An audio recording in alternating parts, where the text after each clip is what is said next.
সন্ধ্যা থেকেই বড় বড় ঢিল এসে পড়ছে বাড়িতে। দরজা জানালা বন্ধ করে গরমের মধ্যে ভয়ে গৃহবন্দী বাসিন্দারা।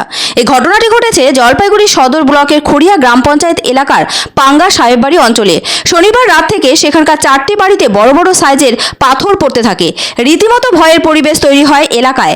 জানালা দরজা বন্ধ করে ঘরের মধ্যে থাকেন বাড়ির সদস্যরা। তারা ভেবেছিলেন এটা একদিনের ঘটনা হবে, কিন্তু শনিবার থেকে টানা এই ঘটনা ঘটে চলেছে। 4 দিন পর এলাকার মহিলারা ওই পাথরগুলো প্লাস্টিকে ভরে জলপাইগুড়ি কোতোয়ালি থানায় নিয়ে আসে।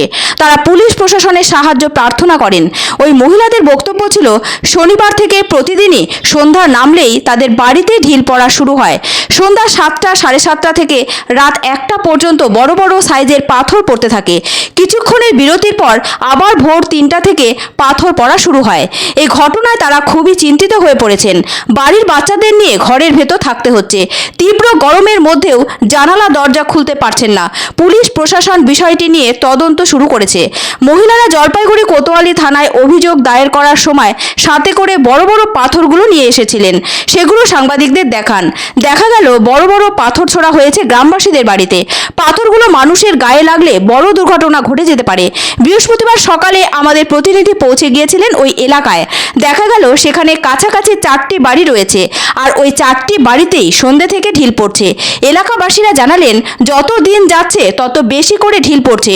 গতকাল থানায় অভিযোগ জানানোর পর পুলিশ এসে তদন্ত করে, কিন্তু ঢিল ছোড়া বন্ধ হয়নি, বরঞ্চ গতকাল রাতে বেশি ঢিল পড়েছে। বাসিন্দাদের অভিযোগ, কেউ বা কারা উদ্দেশ্য প্রণোদিতভাবে এই 4টি বাড়িতে ঢিল ছুটছে। তাদের আরও দাবি, গতকাল যে সময় তীব্র বেগে হাওয়া বইছিল তখন ঢিল ছোড়া 1 ঘন্টার জন্য বন্ধ ছিল। হাওয়ার দাপট কমতেই আবারও শুরু হয় ঢিল বাড়িতে পড়ার ঘটনা। তাদের দাবি, প্রশাসন এ বিষয়ে উদ্যোগী হয়ে দ্রুত ব্যবস্থা নিক।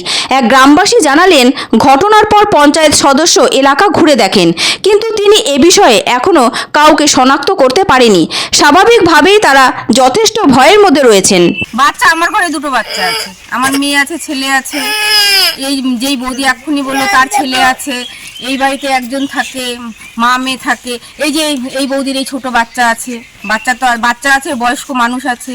রাতে বেরোতে গেলে তো আতঙ্কিত সবাই। এই এত বড় বড় পাথরগুলো যদি মাথায় পড়ে, ওখানে তো স্পট হয়ে যাবে। শনিবার থেকে একটানা হয়ে যাচ্ছে, 11 তারিখ থেকে। পঞ্চায়েতকে জানানো হয়েছে, থানায় জানানো হয়েছে। কি চান যে একটা পাহারার ব্যবস্থা হোক? যে সময়টা অবশ্যই চাই আমরা, এর প্রতিকার হোক। কে এরকম করছে সে যেন সামনে ধরে আনা হয়। কত নাগাদ এই কদিন তো 7:30 নাগাদ থেকে হয়েছিল। গতকাল 6:40 বাজে তখন থেকে আরম্ভ হয়ে গেছে। একধারে হয় না, কিছুক্ষণ বন্ধ থাকে, 1টা 2টো পরে কিছুক্ষণ বন্ধ থাকে, তারপরে আবার আরম্ভ হয়ে যায়। মূলত বুঝে তো বলতে পারবো না কি আছে না আছে, বলা বড় মুশকিল। কেননা শনিবার থেকে অল্প স্বল্প হচ্ছিল, তারপরে তার পরের দিন থেকে 2 দিন তো কম সময় পড়ছে, তারপরের থেকে সাংঘাতিক রকমের ঢিল পড়া শুরু হয়েছে। কালকে যে ঘটনাটা হয়েছে, যতটুকুন বুঝলাম, এটা মানুষেরই অবশ্যই কাজ, কোনো বদমাশিই হবে। কেননা ঢিল একটা সময় পড়তে শুরু করলো, তারপরে একটা মানে হাওয়া মতো উঠলো, ঝড়টর হওয়ার একটা সম্ভাবনা ছিল। সেই মুহূর্তে প্রায় 1 ঘন্টা ঢিল বন্ধ ছিল। সেই 1 ঘন্টা ঢিল বন্ধ থাকার পরে আবার যে ঝড় হাওয়া থেমে গেল, তারপর থেকে আবার শুরু হলো। এমনকি পঞ্চায়েত লোক নিয়ে আসছিল, পঞ্চায়েত নিজে ছিল, পঞ্চায়েত নিজে ঘুরে বেরিয়েছে। তার আগের দিন পুলিশ এসেছিল, তারাও করেছে, কিচ্ছু হয়নি, কোনো সুরাহাই হয়নি। ঠিক 4টা বাড়িতে, 4টা বাড়িতে, তার বাইরে একটা বাড়িও না।